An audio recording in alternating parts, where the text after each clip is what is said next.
ದೇವೇಗೌಡರ ವಿರುದ್ಧ ಭೂ ಕಬಳಿಕೆಯ ಗುರುತರ ಆರೋಪ ಇದೆ. ಈ ಬಗ್ಗೆ ದೇವೇಗೌಡರು ಮೌನ ಮುರಿದು ಸ್ಪಷ್ಟನೆಯನ್ನ ಕೊಡಬೇಕು. ಮೌನವಾಗಿದ್ರೆ ಸತ್ಯವನ್ನ ಒಪ್ಪಿದ್ದಾರೆ ಅಂತ ಭಾವಿಸಬೇಕಾಗತ್ತೆ ಅಂತ ಹೇಳಿ ಕೆಪಿಸಿಸಿ ಮಾಧ್ಯಮ ಮತ್ತು ಸಂವಹನ ವಿಭಾಗದ ಅಧ್ಯಕ್ಷ ರಮೇಶ್ ಬಾಬು ಹೇಳಿಕೆ ಕೊಟ್ಟಿದ್ದಾರೆ. ಯಾವಾಗಲೂ ಅಷ್ಟೇ ಅಲ್ವಾ, ಮೌನಂ ಸಮ್ಮತಿ ಲಕ್ಷಣಂ ಅಂತ ಅಂದುಕೊಳ್ಳೋದು ಸಹಜ. ಸೊ ಅದೇ ರೀತಿ ರಮೇಶ್ ಬಾಬು ಹೇಳಿದ್ದಾರೆ, ಮೌನವಾಗಿದ್ರೆ ಅದೇ ಸತ್ಯ ಅಂತ ಒಪ್ಕೊಳ್ಬೇಕಾಗತ್ತೆ. ಈ ಬಗ್ಗೆ ದೇವೇಗೌಡರು ಮೌನವನ್ನ ಮುರಿದು ಸ್ಪಷ್ಟನೆ ಕೊಡಬೇಕು. ದೇವೇಗೌಡರು ಮಾಜಿ ಸಿಎಂ, ಮಾಜಿ ಪ್ರಧಾನಿ, ಹಾಲಿ ರಾಜ್ಯಸಭಾ ಸದಸ್ಯರು. ಅವರ ವಿಚಾರದಲ್ಲಿ ಗವರ್ನರ್ ನಡೆ ಪಾರದರ್ಶಕ ಆಗಿರಲಿ ಅಂತ ಕೂಡ ಅವರು ಆಗ್ರಹಿಸಿದ್ದಾರೆ. ಇನ್ನು ದೇವೇಗೌಡರ ವಿರುದ್ಧ ರಾಜ್ಯಪಾಲರಿಗೆ ಕೆಪಿಸಿಸಿ ಕಾರ್ಮಿಕ ಘಟಕ ದೂರನ್ನ ಕೊಟ್ಟಿದೆ. ರಾಜ್ಯಪಾಲರು ಈ ದೂರನ್ನ ತನಿಖೆಗೆ ಆದೇಶಿಸಬೇಕು ಅಂತ ಕೂಡ ಒತ್ತಾಯಿಸಲಾಗ್ತಾ ಇದೆ. ಯಾವುದೇ ರೀತಿಯಲ್ಲೂ ರಾಜಕೀಯ ಒತ್ತಡಕ್ಕೆ ಒಳಗಾಗಬಾರದು, ಗವರ್ನರ್ ನಿಷ್ಪಕ್ಷಪಾತವಾಗಿ ನಡೆದುಕೊಳ್ಬೇಕು ಅಂತ ರಮೇಶ್ ಬಾಬು ಹೇಳಿದ್ದಾರೆ.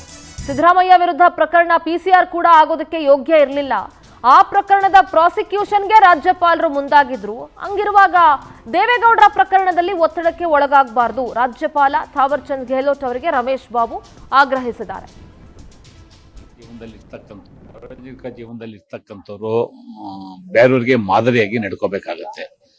ದೇವೇಗೌಡರು ಈ ರಾಜ್ಯದ ಮುಖ್ಯಮಂತ್ರಿ ಆದಂಥವ್ರು, ಈ ದೇಶದ ಪ್ರಧಾನಮಂತ್ರಿ ಆದಂಥವ್ರು ಇವತ್ತು ಸಹ ರಾಜ್ಯಸಭಾ ಸದಸ್ಯರಾಗಿ ಕೆಲಸವನ್ನ ಮಾಡ್ತಾ ಇದ್ದಾರೆ.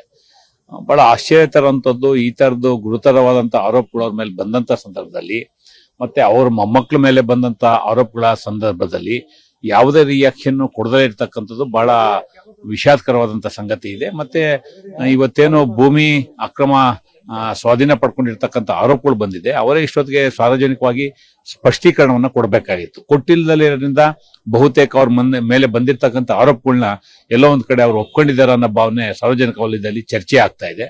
ಮತ್ತೆ ಸನ್ಮಾನ್ಯ ರಾಜ್ಯಪಾಲರು ಸಹ ಏನು ಈ ತರದ ವಿಚಾರ ಬಂದಂತ ಸಂದರ್ಭದಲ್ಲಿ ಈಗಾಗಲೇ ಸುಬ್ರಹ್ಮಣ್ಯ ಸ್ವಾಮಿ ವರ್ಸಸ್ ಮನಮೋಹನ್ ಸಿಂಗ್ ಪ್ರಕರಣದಲ್ಲಿ ಸುಪ್ರೀಂ ಕೋರ್ಟ್ ಒಂದು ಆದೇಶವನ್ನ ಕೊಟ್ಟಿದ್ದಾರೆ. ಆದೇಶಕ್ಕೆ ಪೂರಕವಾಗಿ ಗವರ್ನರ್ ಅವರು ಅನುಮತಿಯನ್ನ ಕೊಡಬೇಕಾಗತ್ತೆ. ಇಂತಹ ಗಂಭೀರ ಪ್ರಕರಣಗಳನ್ನ ತಡೆ ಹಿಡಿಯುವಂಥದ್ದು, ನಿಧಾನಗತಿಯನ್ನು ಅನುಸರಣೆ ಮಾಡುವಂಥದ್ದು ಒಂದು ಒಳ್ಳೆ ಬೆಳವಣಿಗೆ.